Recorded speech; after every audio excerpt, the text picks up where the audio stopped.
Two sisters, Celie and Nettie, run through a beautiful field of purple wildflowers. They sing a song about their unbreakable sisterhood to the rhythm of a hand-clapping game. Celie is rotund pregnant. You see, their pa is a disgusting old man who grapes his own stepdaughter. This incest thing should be left to Alabamans. Their pa calls them in for supper. As Nettie picks up their blankets, pa decides to contribute absolutely nothing positive to the world by telling Celie that her smile is the ugliest thing this side of creation.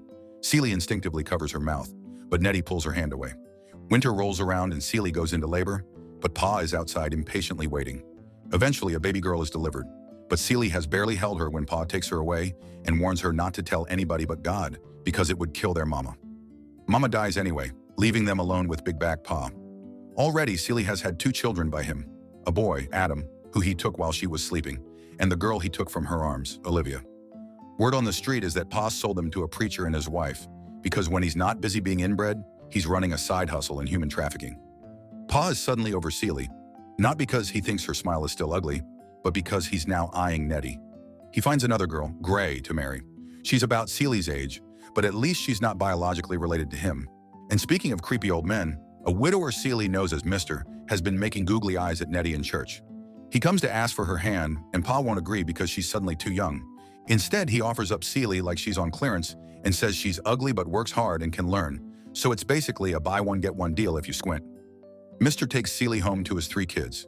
His eldest, Harpo, immediately yeets a rock at Celie's head and declares, "She ain't my mammy."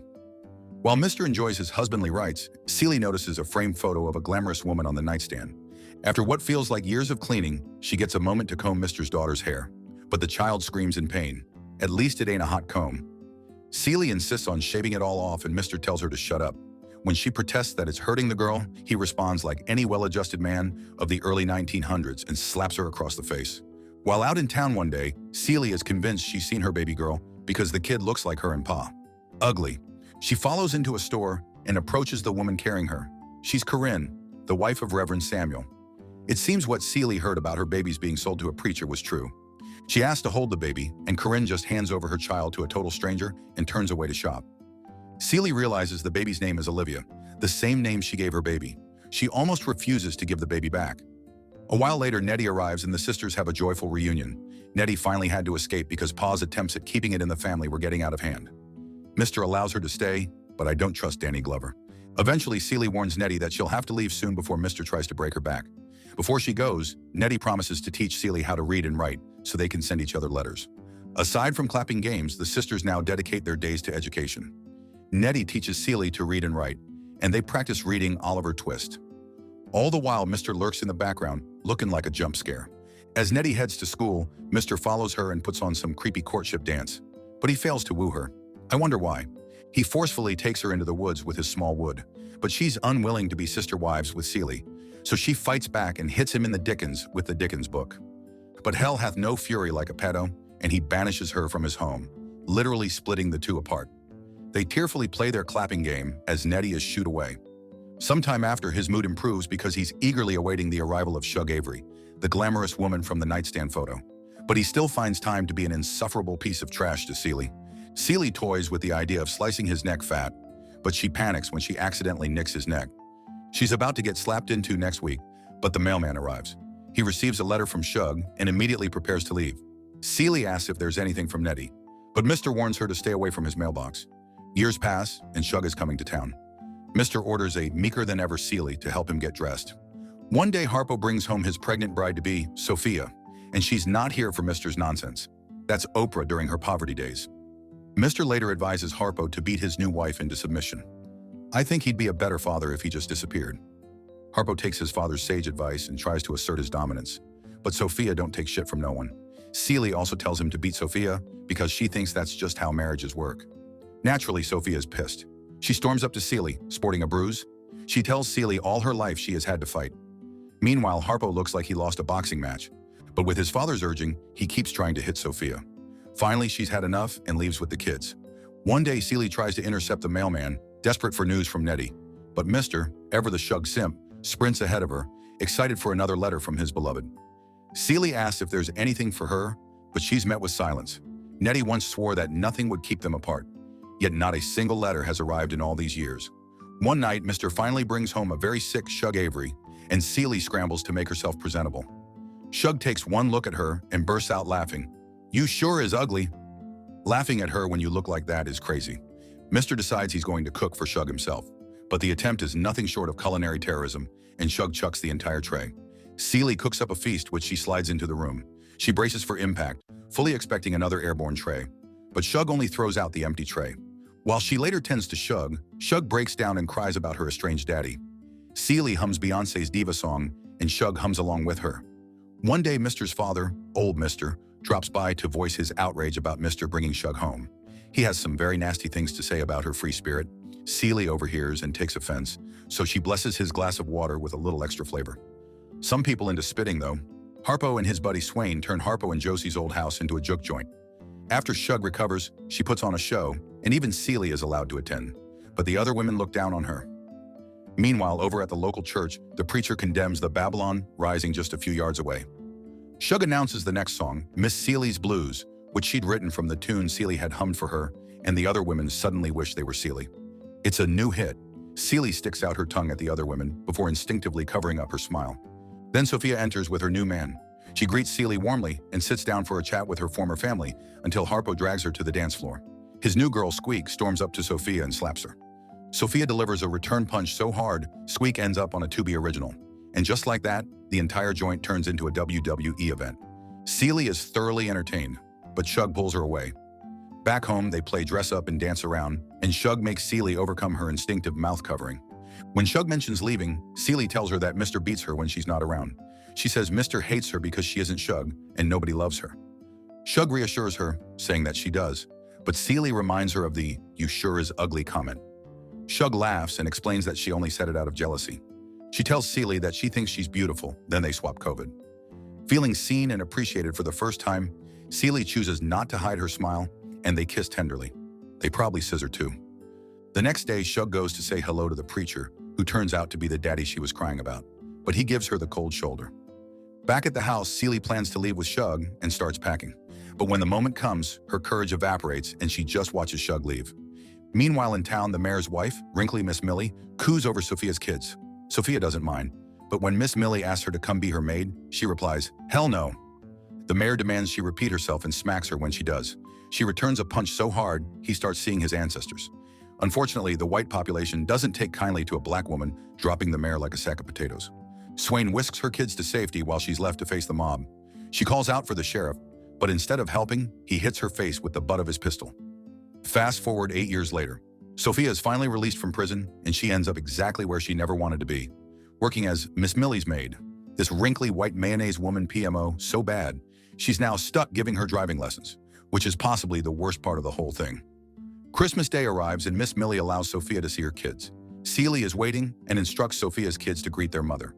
After a brief hesitation, they embrace, and since the awkward part is done, the entire family spills out of the house. But Miss Millie soon realizes that driving in reverse is hard.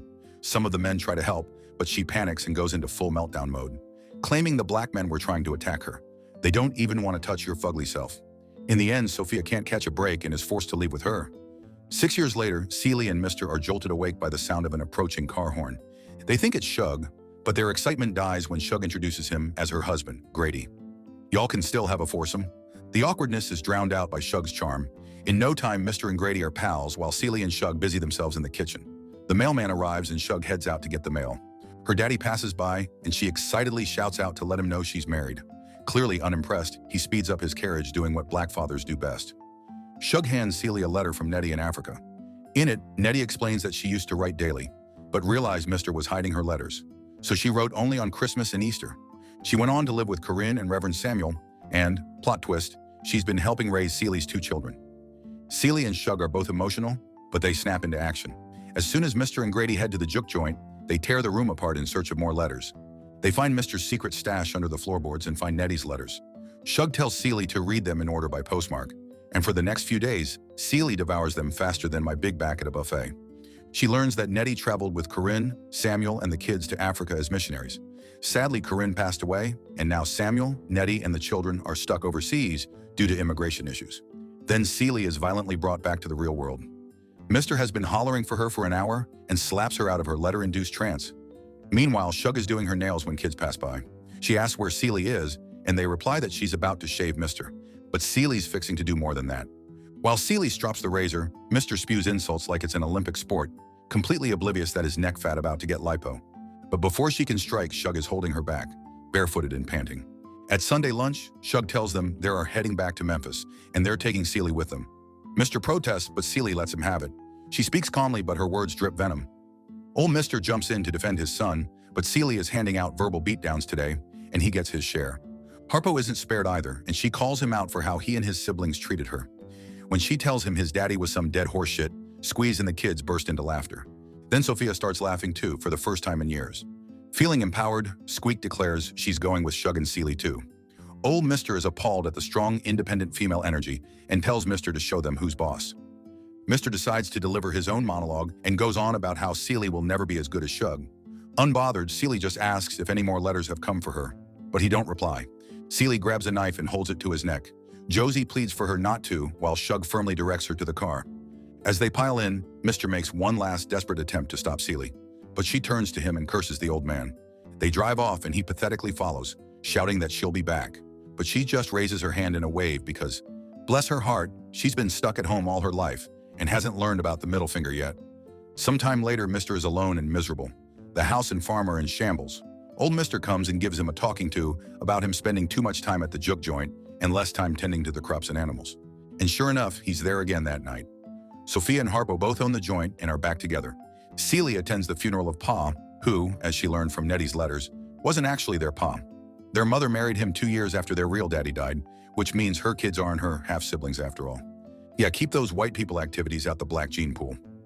Gray leaves the house, land, and store to Celie because they belong to her real daddy, and they were rightfully supposed to be passed down to her and Nettie. Celie rebrands the store into her own pants shop. She's on good terms with Sophia and Harpo, but pretends not to see Mr. She really said, "I don't know this man. Sorry to this man." Shug comes back to town, and during a Sunday performance at the juke joint, she hears the church choir singing. In a moment of conviction, she jumps in, belting out the song.